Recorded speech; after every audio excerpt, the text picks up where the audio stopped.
Your name is, Klyda McWhinney, and the spelling of that? Klyda, Klyda, McWhinney, McWhinney. And your maiden name? My maiden name is Klyda Bates, Bates. And when and where were you born? I was born 1/25/24 in a little town called Quitman, Arkansas. And how do you spell that? Quitman. Quitman. Quitman, Arkansas. Out on a farm. Anywhere near Little Rock? Yes, I lived in Little Rock 3 years before I came out here. You ever been to Hardy? Hardy, no. Have you ever heard of Hardy? No. That's the only place I've been in Arkansas. So I went and did a video shoot there. Yeah. Now it's interesting because going back, we'll start a little bit with your childhood, but then what we're really going to focus on is the kind of the World War II era. But you grew up from a family coming out of the Depression, is that correct? Absolutely. My dad lost his home, his horses, and everything he had. He was the last boy living at home, and his dad had the debts. And when his dad died, well, the debts were left for my father. That's why he lost everything. Do you as a child remember that, or was that Just something your no, parents? I remember seeing when they hauled the horses away, and Daddy started crying, and I asked Mother, I says, "Why is Daddy crying?" And she says, "Come on, let's leave him alone. He needs to be alone now." And I remembered we didn't have much to eat, and she said it was during the Depression. And she says, "Daddy, I haven't got anything for dinner tonight." And he said, "Well, go out and see if you can find some peas." And she came back and she was crying. She said, "This is all there is out there." He said, "Well, make some soup." And I just barely remember this. I went to the table and I said, "Is this all we've got to eat?" And she started crying. Daddy took me outside. I thought he was going to whip me, but he explained that the Lord hadn't been good to us that year, and we was having to do the best we could with what we had. And I wish he'd have just whipped me and let me go. I was so ashamed of myself after, But it was hard times. I had 2 dresses, one for church and one for school, and a pair of shoes with holes in them that we had cardboard in it.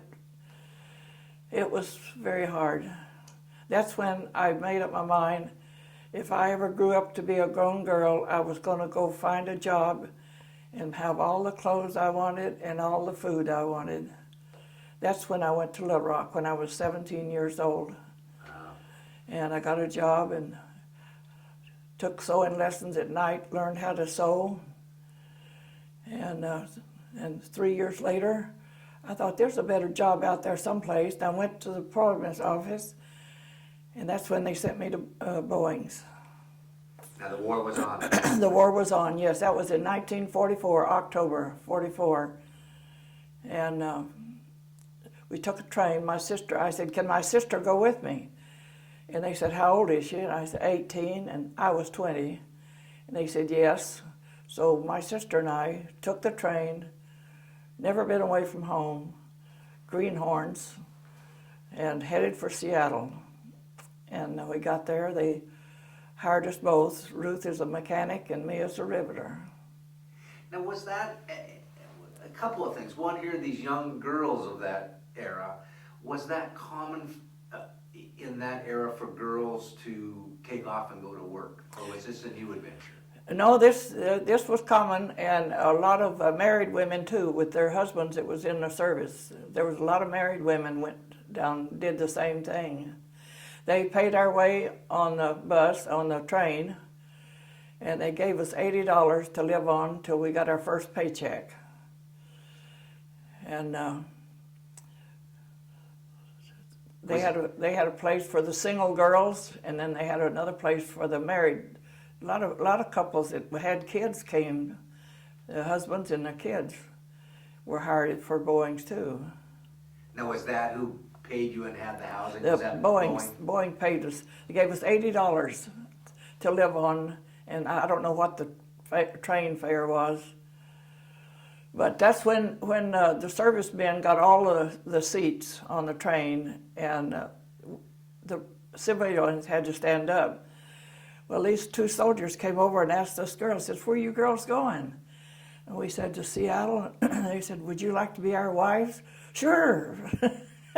So we got a seat with the soldiers, and we got donuts and stuff at every place where they stopped, you know. And we dated those boys till they went overseas. Wow. Nice kids. Huh. First date, they came to the door, and it was raining. I had my house coat on. He said, "Well, aren't you ready yet?" I said, "Well, it's raining."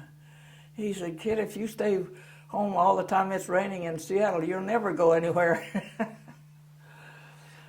What did your mom and dad think about you going away? Do you remember? Mother cried, didn't want us to leave, and Daddy said, "Girls, go. That if you don't go and get out of here," says, "you're going to marry a dirt farmer, you're going to die young and look old." And that's the best advice he could have given us. When was the next time you saw them? Do you remember? Yes, it was after the war was over. I married my husband. It was 3 years later, and I took him home to introduce him to my folks. And my sister meantime had gone home. She couldn't wait to go home.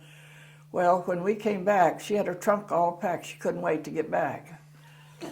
So she's lived in Oak Harbor. She's still living there. And Ruth. Ruth, yeah. Yeah, Ruth. She married a serviceman. He was a 20-year man in the Navy. Had 3 kids, and she's a widow now, but she's still living in Oak Harbor. Huh. Tell me about showing up at Boeing. So you take the train. You're how old? 17? I was 20. 20 at that time. Yeah, and the first thing they did, they had us down in a special place for single people, and they took us in and give us an examination. First time in my life I'd ever had my feet in the stirrups, you know what I mean? So anyway, they said, okay, we were fine, no disease, and then they sent us to school for a week and teaching us to drill out rivets and drive rivets and buck rivets and all of that. I found out later that the things that we were practicing on was things that people had goofed up in the main plant, and they had a rejection tag. So they brought that over there for the young people that's going to school to learn how to drill out rivets and things like that. Now I've got to back up just a smidge there, because that's the first time I've heard anybody say that they went to work for Boeing and had an inspection. Was it just like going into the military then? Oh yes, you had to have a physical before they hired us. I suppose if we'd have had some bad disease, well, they wouldn't have hired us. But I know this old doc was giving me the inspection. I had never had one before and didn't know what to expect. Somebody stuck their head around there and says, "Aren't you through yet?" So I don't know. I don't know if that old doctor was just playing around or what he was doing, but finally he gave me the okay. I was okay. I passed the test. But my sister did it too. Both of us had. So I presumed that all of them did. I don't know that, but. Huh. And the housing, was it like barracks or?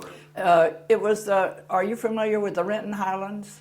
A little bit. Or the Cedar River apartments? Yes. Okay, they put all the girls in the Renton Highlands and the married people in the Cedar River. But that didn't last too long because the girls would be dating the servicemen and they'd go AWOL, they'd hide out up there.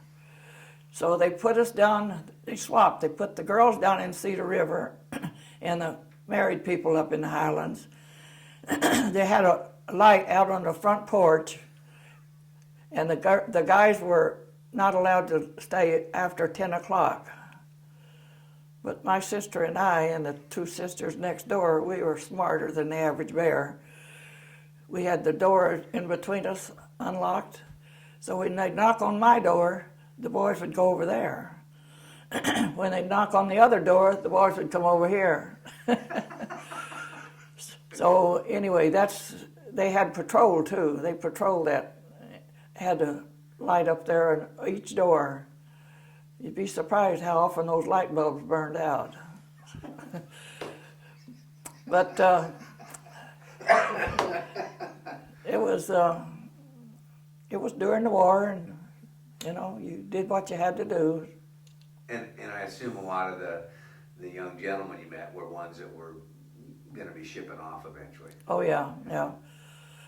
You'd be surprised how many jumped out the window carrying their clothes with them.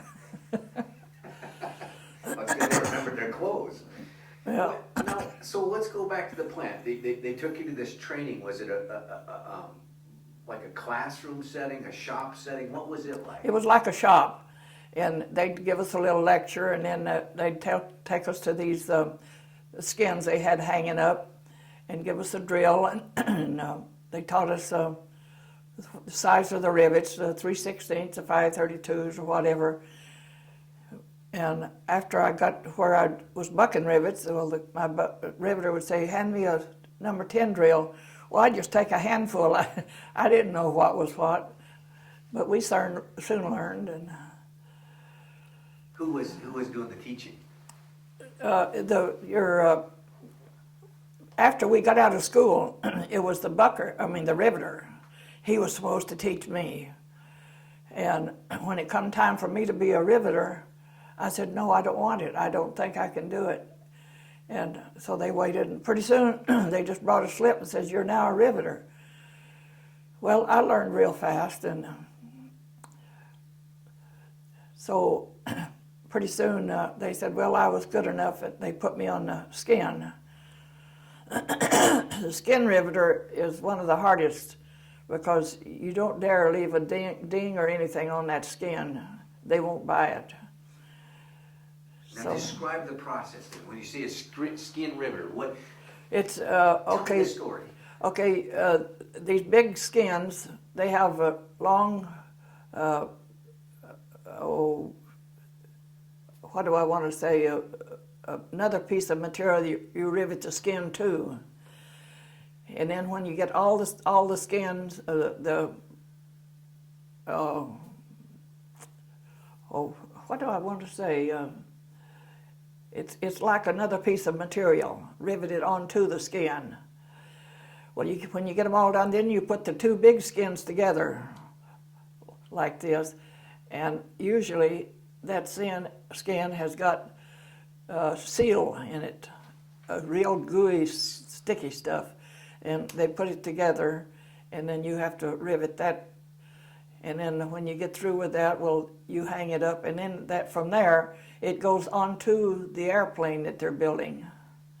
Now, when you say rivet, for some reason in my mind, I envision these big steel structures with big, huge rivets. What were your rivets like? Well, most of them was 5/32 and 3/16, and very seldom there's a quarter. But once you get them onto the airplane, then some of them are quarter rivets.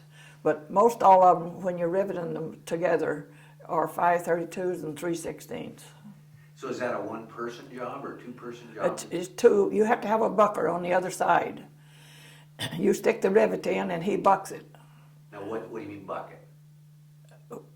He has a bucking bar on the other side, and when I feel him with on the rivet, then I hit the rivet. But this one time, when you get good, you can do this. You load all your rivets on, and you tape them down, and you ask the bucker, now, are you ready? And yeah, okay, so he pushes out the first rivet, and you go bang, bang, bang, bang, like that, real fast, all the way down. So I got all the way down that long, long skin, and I took the tape to pull it off. The rivets came out too. He wasn't on the rivets, was not on the rivets. This old Arkansas girl lost her temper. I mean, I got the foreman and I showed him.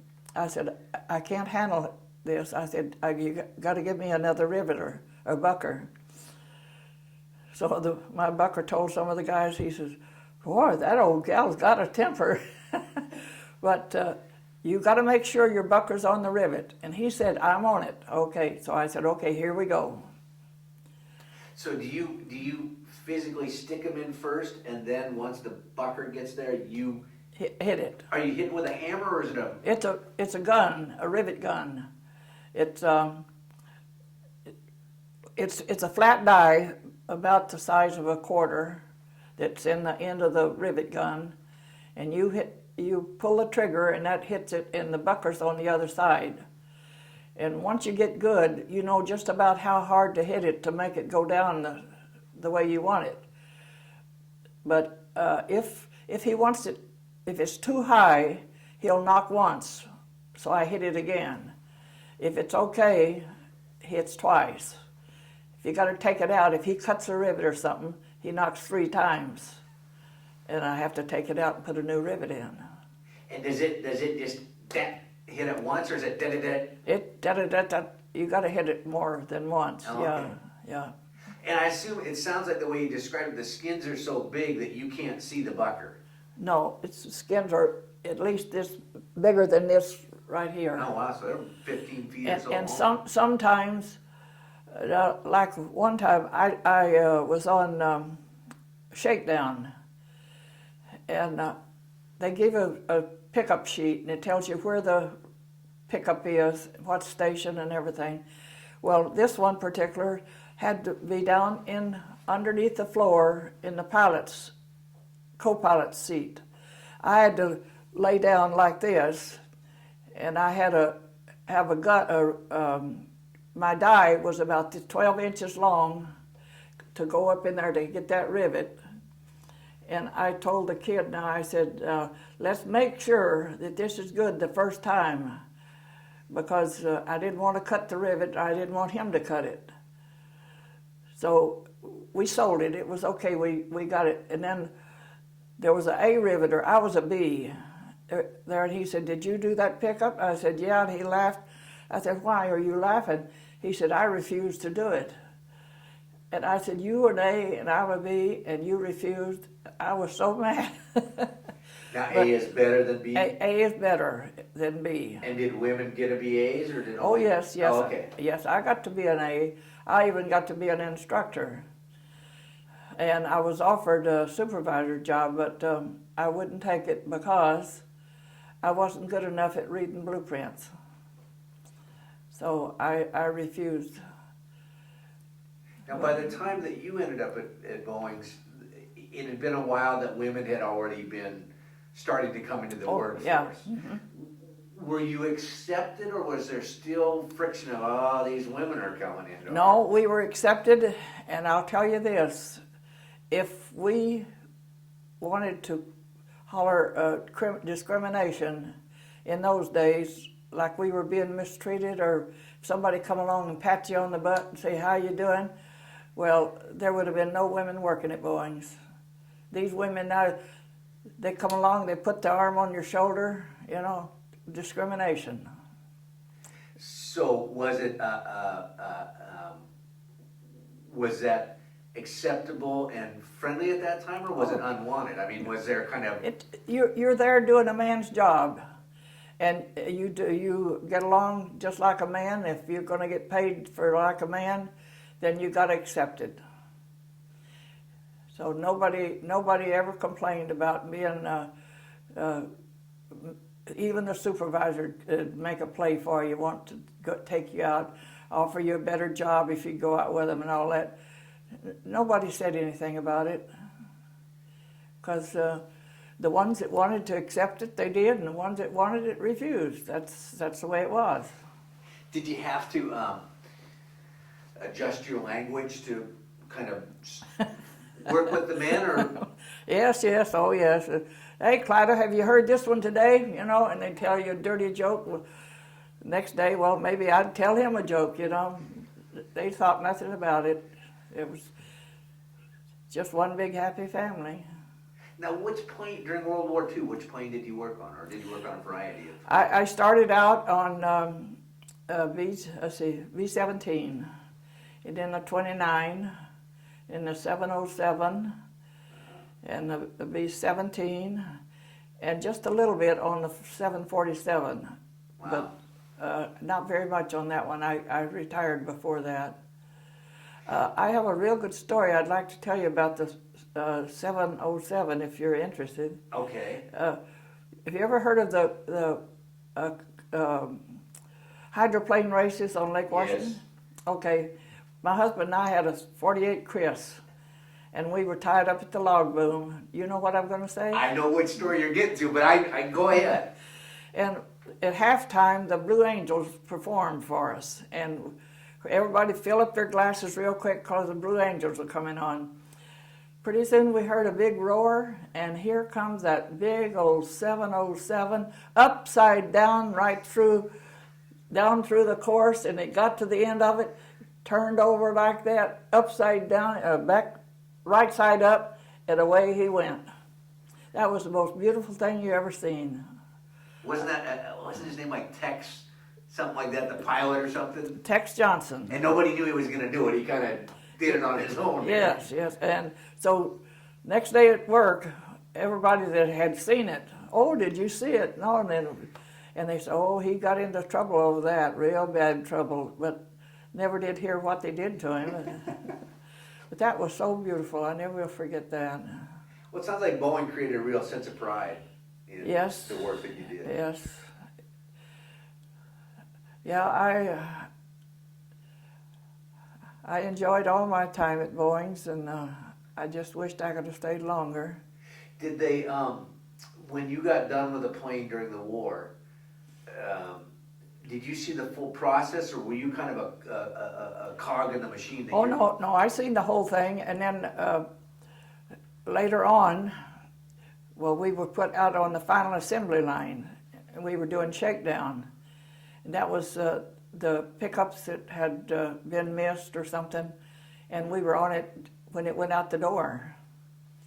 And when we got a new bucker, we were allowed to take them across the street where the final assembly was and take them through and show them the whole plane.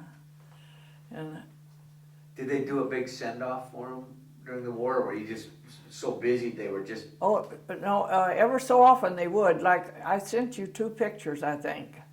And that's the way they do sometimes, not always, but sometimes they did that, especially that one, the Tokyo one. That's right, it said going to Tokyo or... Yeah. Something like that, yeah. And that was do you remember what that was? Was that a B? I don't remember what it was, no. Okay, I'm terrible with my plane models. Yeah, me too. So, was there a sense of, because there's always 2 issues. Historically, when a lot of the kids read history right now, everything was patriotic, but it sounds like there were 2 issues.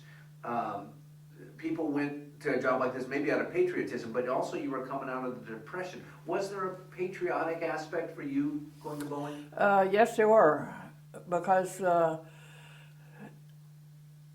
most all the people, the women at least, either had a boyfriend or a husband in the service, and they were very patriotic about it. Of course, I wasn't married at the time, but I had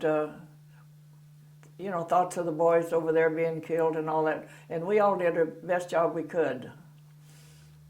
Did you when you saw the newsreels see planes that maybe you had built flying over there, or models of planes? Yes, I was flying to Texas to visit my folks one time, and we were sitting by the wing.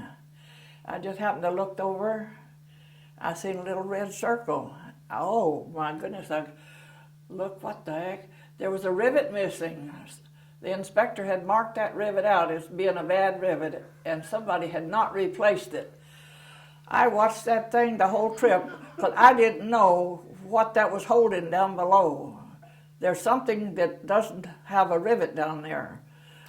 That bothered me.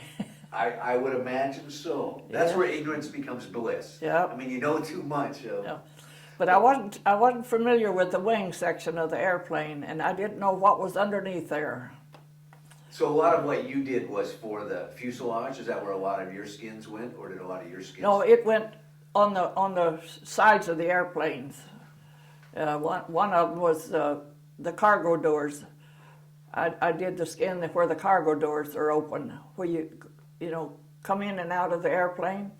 And I've also did the cargo doors. I had those on horses, 2 at a time, and I had it down pat.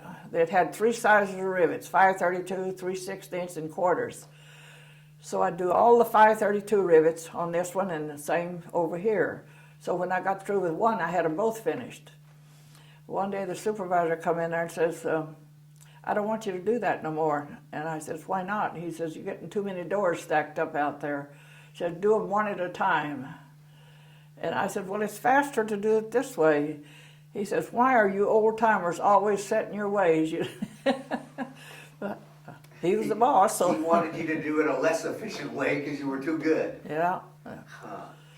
Was there a camaraderie among the people that worked at Boeing's? Did you hang out together, or you went to work and went home? We did both. A lot of time, a bunch of us would stop on the way home and have a beer. And of course, it didn't bother me because I wasn't married. But then the women would get home if their husband was home. They'd get in trouble. And there's some little sneaking around too. Some of the women that their husbands were overseas, they tiptoed around the tulips, shall we say. Was there a favorite watering hole? You said you stopped by, maybe had a beer. Yeah, it was. I can't remember the name of it now, but it was just down the ways from the plant. I think I wrote in my letter, I don't know if you remember or not, but when I retired, my husband couldn't come to my retirement party because he couldn't drive. And so I looked up and there was a car coming down the aisle, and that was my superintendent. And I looked and there was my husband sitting beside him. He had gone up to my house and picked my husband up and brought him down to my retirement party. Of course, I cried like a baby. And after they got up to the party, well, they all hollered, speech, speech, speech. And I started to say something, and I started crying. And my superintendent says, Klyda don't have to say a damn word. So Boeing's was a company that was a company. I mean, it was a family company. It was, yes. like. Yes, it was. They looked out for all of you. Yeah. I mean, things like that, to go get your husband, to bring him and do that at a different era. I mean, I don't know if you see that anymore in companies. And he told 2 of the boys that worked for him, he says, I had 2 toolboxes, a big rollaway and a smaller one. He says, you put your Klyda's toolboxes in the back of that truck and you take them home for her and put them wherever she wants them, and then get the hell back here and go to work. What was it in the beginning? What was a work day like? When did you start? What shift did you work? Oh, I worked a day shift most all the time. And when that whistle blew, you had to have a rivet in the hole and hit that rivet right away. And I had one lady, are you taping this? Well, anyway, she was an elderly woman, and I told her, now we gotta be on the ball as soon as that whistle blows. She'd come in and I'd say, we gotta hit that rivet when that whistle blows. She said, well, I'm not through eating my sweet roll yet. So finally I told the supervisor, I said, either you get me another buck or I'm not gonna make schedule, because, so they shipped her off someplace else. But that's one thing they were strict about. When that last whistle, they wanted to hear noise. So which is interesting, a couple of things you brought up. You said an elderly woman. Now, what was that, like 47? I mean, did you have women of... Oh, yeah, well, for that time, she was about 45 or 50. And she was supposed to be on the hardcore. Well, we found out later she had a home down on Lake Washington, and her husband was in not the Marine Corps, but some other branch of the service, and they had gardeners taking care of their yard. So she just wanted to jump on the bandwagon and get a little extra money, I guess. Huh. She was black. Oh, really? Now that's interesting. A colored woman out here. Mm-hmm. Were there many? Yes, she was a colored lady, and she turned me into the, what do you call this? When they're being discriminated against. Now it's the NAACP. Yeah, okay. So they had a hearing. Well, I had 3 other colored men working with me, and so they called them in, and all 3 of them said they had never worked with a better person and that we got along great, so they dismissed all the charges. Which is interesting, because for some reason I envisioned, and I don't know why, I guess my discrimination, it being a pretty white workforce out here. I mean, not being from the South, but so there was some diversity then. Oh yes, there was. But it wasn't the reason I complained that she was colored, because I'd worked with them before and we got along great. It was just that she wasn't ready to go to work. I'm not through eating my sweet roll. I told her, you got to have your sweet roll eaten and ready to go to work. But she never would. I'm not through eating my sweet roll. They transferred her someplace. I don't know where. Now I talked to one woman, and she worked in a parachute factory. It was like back in Kansas or something like that. But there was one black gentleman that worked there, but he wouldn't have anything to do with the women. Did you face that out here? Well, if they were afraid of losing their job, they wouldn't help you at all, because they're afraid you'd learn their job, and they didn't want you to know anything about it. So yes, there was that.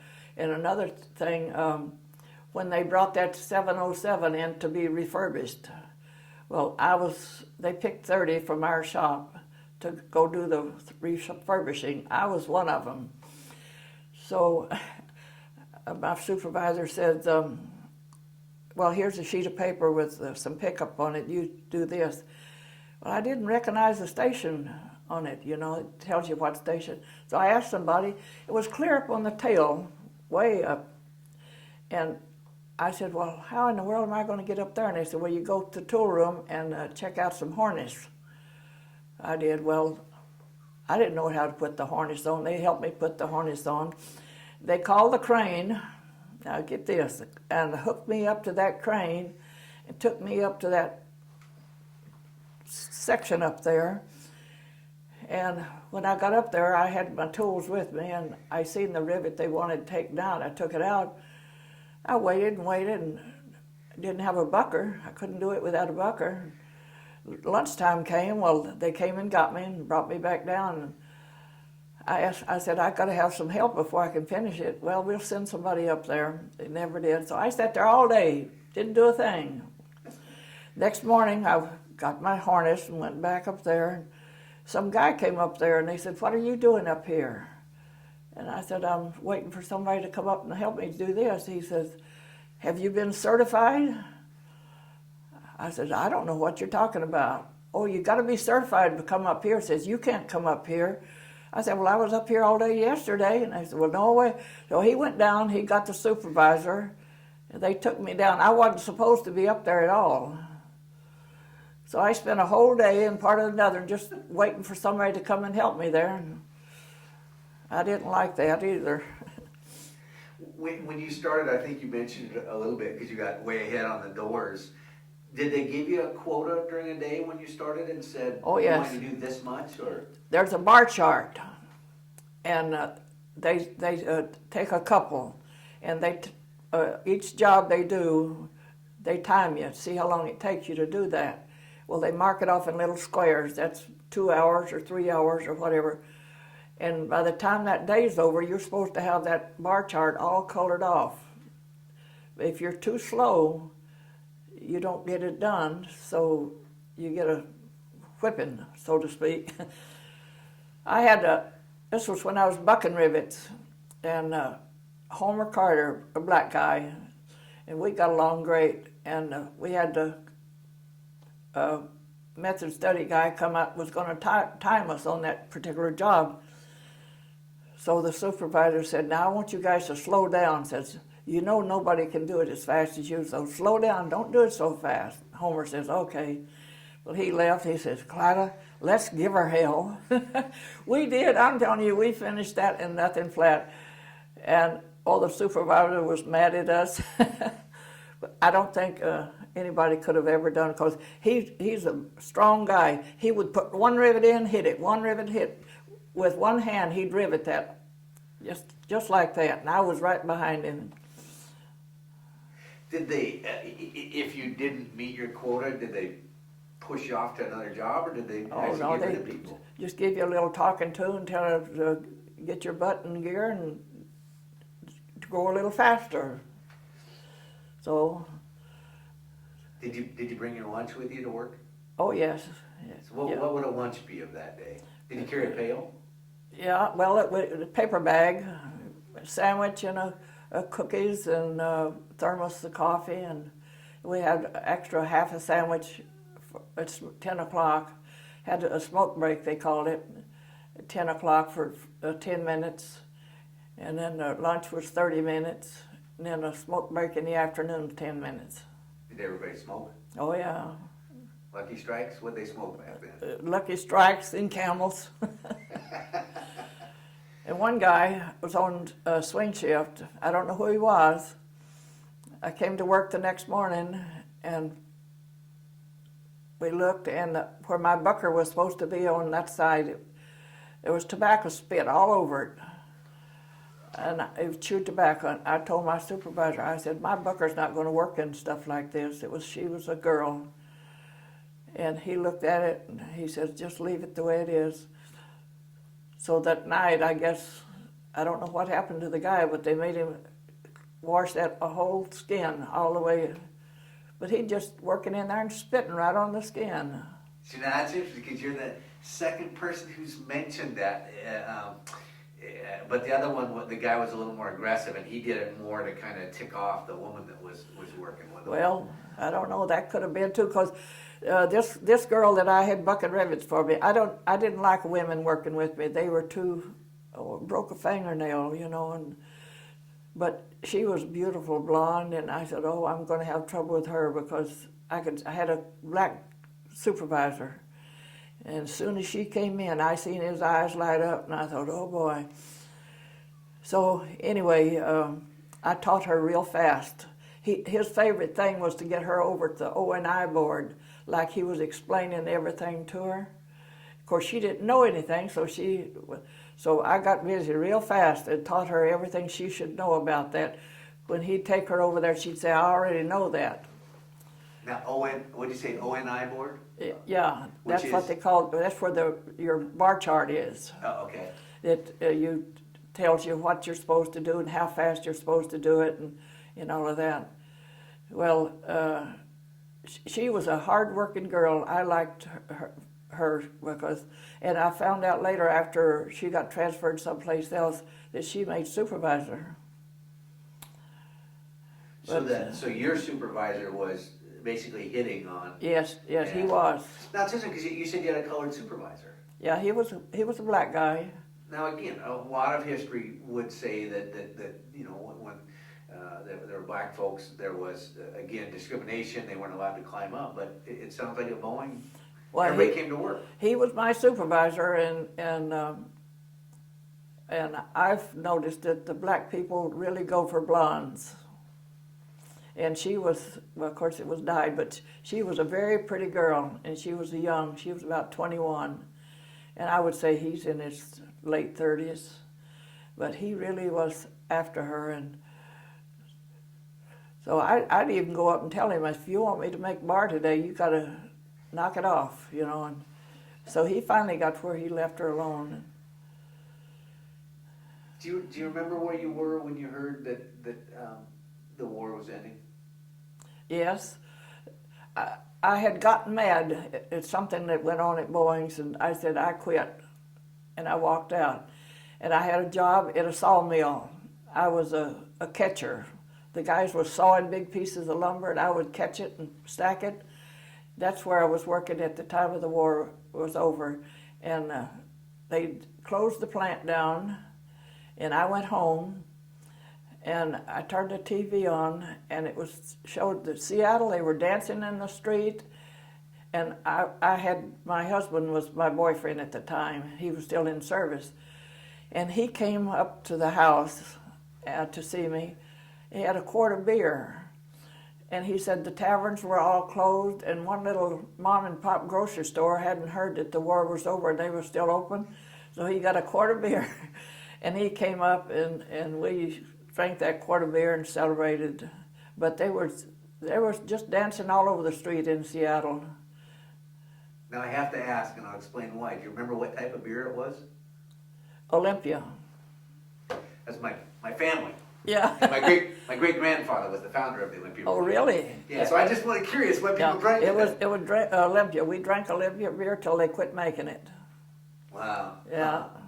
So the sawmill you worked, was that in the Seattle area, or where did you go for the sawmill that you worked at? Yeah, it was in Ballard. Okay. Yeah. Or with the Swedes. Yeah.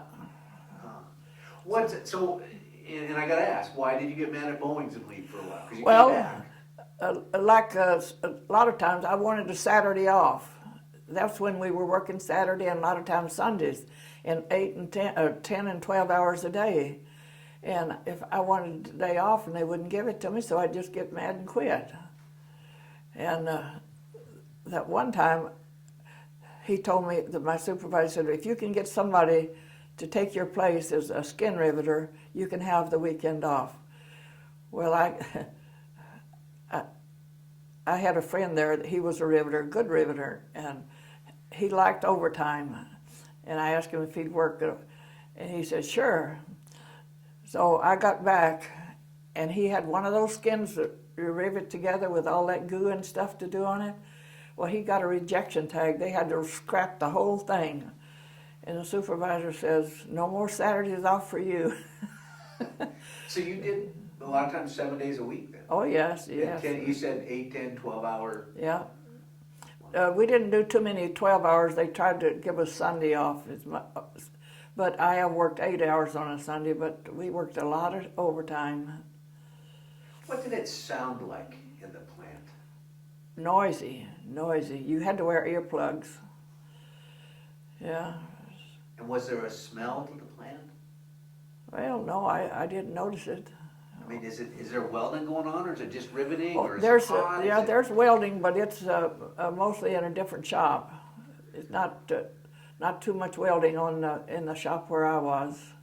But on the wings, I worked one weekend on the wings, and that was all big rivets. Man, if you didn't wear hearing plugs, it'd drive you crazy. So I don't know how those people that worked wings all the time, how they stood it. It's terrible. I talked to one lady, and she did wings too, and she said that at the end of her working there, they were just coming out with this new technology, and it was this like magnet or something she wore. It was basically the beginning of a wireless communication of some sort, but that she could wear this band and communicate. She was a bucker, and she could communicate with a riveter. Did you ever? No. Okay. No, that was, and I can understand the wing because that was noisy. Oh. And those big rivets that go in the wing, I can understand not being able to understand one another. She was real small, so and I think the tip of the wing was her specialty or something, because she was a little teeny gal. She said she was just tough, and she was I can't remember her name, but I think she was one of the Virginias that we had in. Yeah. But yeah, we had to do the work of a man. do you think that it changed, that it opened doors for women, World War Yes. II? It Yes. did? Yes. How so? Well, for one thing, you're not so bashful anymore. You learn to listen to dirty jokes, and somebody say something dirty to you, you got to come back. You know, you don't hang your head and run and cry. You stand up and take it like a man, and you learn. I learned to be equal with the colored people. The first day I was there, well, no, not the first day, but the first time the supervisor said, John over here is short a bucker today. He says, you go over and buck rivets for Kurt today. Well, I went over, and Kurt was an older fella, and he was black. I asked for a transfer to the employment office. So I went over and I filled out a form. I wanted to be transferred, and they said, why are you transferring? And I said, working with a colored guy. Well, they tore that thing up in 1,000 pieces. They said, when you came to work here, you agreed to work with any color, creed, or any days or nights or whatever. Well, you know, that old boy turned out to be one of the nicest people you ever did. He was riveting, he was up like this, and I had to kind of put my arms around him and put the buckling bar up here. Oh, come on, honey. He said, get up here. He says, I'm old enough to be your daddy. I ain't going to hurt you. And, you know, when he said, when I retire, I'm going to go back to Seattle. He lived in Black Diamond. He said, I'm going to go back and live with my own folks. And I seen him on the street one day, and I said, Kurt, I thought you was going back to live with your folks. Honey, he says, I couldn't live with my own folks. He'd lived in Black Diamond for so long. He had 2 kids, a boy and a girl, and they were both real well educated, and they both married white people. But that's when I learned you have to get along with the black people. It's interesting because you were from Arkansas. Yes. A lot of the people you worked with, were they from all over the place and had migrated to Seattle? Oh, yes, yes, uh-huh. So a lot of different accents out there. Yeah. And they had to learn same as I do, because where I lived in Arkansas, we had no black people. None at all. Then I moved to Little Rock when I was 17. There was a few where I worked, but not too many, but I guess there's lots of them there now. Now the little town, what did you say, Quitman? Quitman, yeah. How big was Quitman? Oh, a grocery store, a cafe, and a garage. That's about it. Montana, the way you tell the size of a town of Montana is by how many bars it had. If it had 1 bar, that was a really small town. Yeah. So is Quitman still in existence? Oh, yes, yes, uh-huh. As a matter of fact, we're going back there in April. My sister still lives in Morrilton, Arkansas. That's not very far from Quitman. So we're going back there for 10 days in April. And we'll probably eat at that one little greasy spoon there. Wow. Well, thank you very much. That wasn't bad, was it? No, it wasn't, no. No, I can ask one last question, because before I forget. Because you then married 3 times, is that correct? Mm-hmm. And one husband was a Pearl Harbor survivor. Yes, the last one. The middle one, he'd worked at Boeing's also. He was, after my husband died of Lou Gehrig disease, we were married 35 years. Then I married my neighbor. He was an electrical engineer, a supervisor for 30 years. So when we were married, between the 2 of us, we had 60 years in at Boeing's. Wow. And then my last husband was a Pearl Harbor survivor, and that was a beautiful ceremony they did down there. They sent me a tape of it, and it was just beautiful. Was he Navy? Yes, Navy. Did you talk much about the war, or by then was that? He didn't talk much, and neither one of any of my husbands wouldn't talk much about it. Both of them, my first 2 husbands had been wounded really bad, and they refused money. You know, what do you call them? Pension. You know. Disability fund. Yeah, they were both anxious to get out, so they refused. And the one that was with the Pearl Harbor, he never even got a Band-Aid. I guess he said that he was up on top and he seen the Japs coming, and he set off the alarm that the Japs were there, and I guess they got out of there without being hit. And then he said later they went back and was picking up the boys that was injured, but he wasn't hurt at all. Now your first husband you were dating when you were at Boeing, is that right? So Yes. was he was in the service? Yeah, he was in the Army. Had he been and come back when you met him, or he was? No, he was still in the Army. Still in. Yeah. And where was he stationed? Where did? Oh, he was over in New Guinea and I don't know. I don't remember all the overseas though. Was that tough? Were you married when he was, or did you marry when he got back? No, when he got out, we were married. He was out of the Army when we got married. Oh, okay. But we were dating. He was still in the Army. Then after he got out of the Army, well, we were married. So you were communicating while he was overseas. Yeah, he got a Purple Heart. He was a radio operator, and he was up ahead. He and the lieutenant were up ahead. He did tell me this much, but that's about all. And he had the radio, and he was supposed to radio the battalion in back of him if he seen the Japs. Well, he didn't see them. They were hid. And the first thing they did was blow that radio off his back. So he couldn't radio them. And he carried his lieutenant was hurt to safety someplace. And most of the rest of them were killed in his group because he couldn't let them know. He had scars. His back was all messed up. He didn't talk about it very much. It just brought it all over again, you know. It's the way a lot of them were. They moved on, and Yeah. they said they came back to get back to normal life and run the family. And my second husband, he said he weighed 134 pounds when he got back, and he wouldn't talk about it very much. But Wow, 134. Wow, that's.